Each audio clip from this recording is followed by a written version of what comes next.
fadhigii maanta ee mudanayaasha golaha guurta Somaliland oo shir gudoominayay gudoomiye ku-xigeenka koowaad ee golaha guurta Somaliland mudane Siciid Jaamac Cali ayaa waxay kaga doodeen ajendaha qodobka arrimaha bulshada oo mudanayaal badani ay fikirro kala duwan ka dhiibteen qodobkaasi markii uu furay gudoomiye ku-xigeenka koowaad ee golaha guurta Somaliland Siciid Jaamac Cali ayaa mudanayaashu waxay gudagaleen ka doodista qodobka ajendaha ee arrimaha bulshada ku saabsan isla markaasina waxay ka hadleen dhinacyada caafimaadka wadooyinka biyaha waxbarashada iyo garsoorka mudanayaasha ayaa doodoodii waxay u dhacday sida tan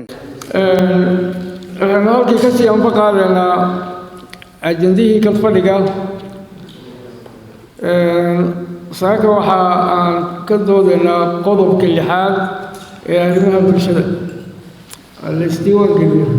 aad baynu uga badbaadno inkastoo aad moodo warqadan yar ee lagu dhoofo ee la baadho lacag badan laga qaado dadka 45 ma filaya lacag noocaasa oo laynaga qancin weliba sababtaa agaasimaha xergeey ayuunba arrintaas ku koobanto bal inaynu ogaanaa iyaduna muhiima oo isagu ka jawaabo haddaan u soo galo wadooyinka wasaaradda wadooyinka waa wasaaradda ugu liidatay wasaaradaha anigu ma arko wax hagaagsan taa DB walba inoo samaysay mala iyaduna waxa ku dhex jirta fariid duulista hawadiina waxa la wareegtay Muqdisho had lahayd inta waan ka gudbayaa macdanta iyo tamarta aan gudbayaa macdanta iyo tamarta waxaan leeyahay waxa indheer magaalada yaacaysa wadartay mid aan bir sidani ma jiro dooxyadii bay marayaan biraysita meel walba way marayaan cidliisa siinaysa ma jirto wadanka khayraadkiisa macdantu ka mid tahay haddaynan macdanteena ilaashanay mid waliba intuu inoo soo galo qaar baa suuqa dhexdiisa fadhiya halka sariflayaasha agtooda marka waxay u baahan tahay dadka ajnabiga ah ee macdanta guranaya ee dila dhoofayay in halka ku iibin maayaan taana in xukun adag laga soo saaro caruurta imkana teena leeyahay waa la haday anagu jaarbaan inta la hadana u jaarbaan halka guriga maqaska laga galiyana waa wada aragteen waa daawateen area laga soo qaatay waa area maxaafadda la yiraahdo abaaye area weeyaan halka laga helana waa garanaysaa taasina waa hawl u baahan inaad horta loogu dhaadho hoos loogu dhaadho dayacaad badan baa ka jirta dalka gudihiisa waa in hoos loo eega xargaha dhagxantan magaalada guri walba oo la dhiso hor yaala ee dadku masaajidka markay aadayaan habeenkii ay ku kufayaan maalintii dumarku ku kufayo iyaduna waa arrin aad u taagan dawladda hoose horena aanay ka shaqaysan wax badanna dawladda hoose ka anfacayaba si ay wadooyinka ugu buuxiso godadka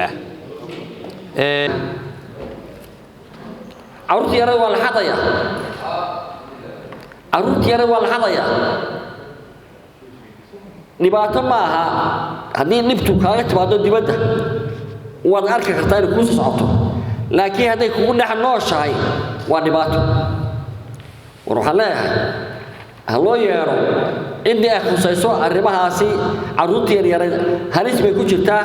qaar waa la xaday waa la soo qabtay waa laynagu dhex jiraa dee bulshada ka hadlayna waxa weeyaan waa carruurta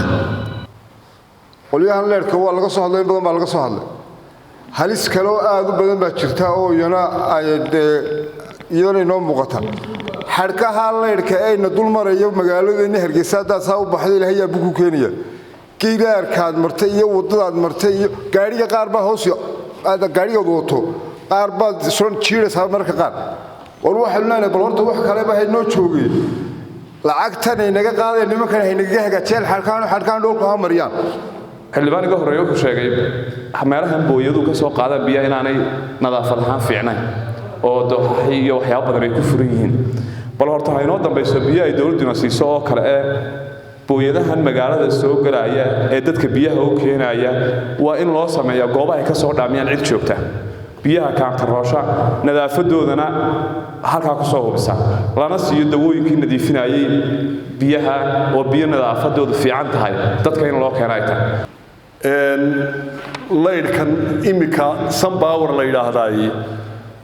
warshadii dawladda ayay haystaan waa qodob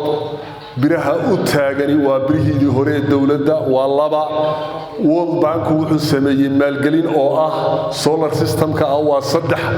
haddana unitkii waxay qaadaan 0.63 bay qaadaan wax caalamka waa meelaha ugu qaalisan warshadaha mashiinada hayaan oo mashiinadii dawladda xarkaha ay ku shaqeeyaan waa xarkii dawladda World Bank intaas oo kun oo dollar buu kharash gareeyay oo solar systemka ah bal haloo yeeran anu oran lahaa wasiirka macdanta iyo tamarta haloo yeero oo hal weydiiyo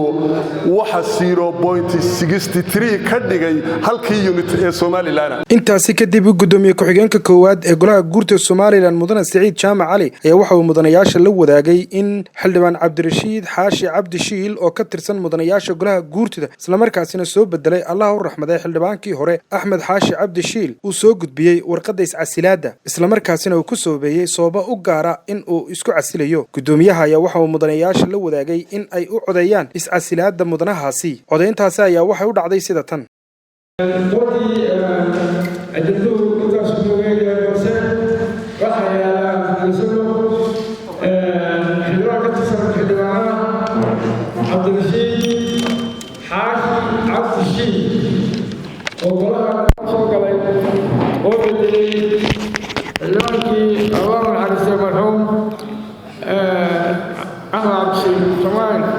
أحمد حاشي عبد الشيخ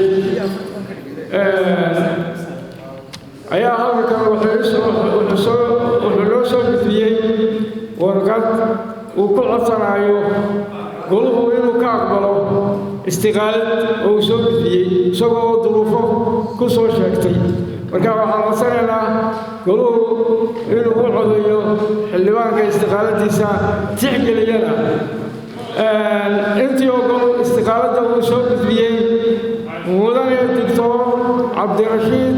Xaashi Cabdi Shiil gacanta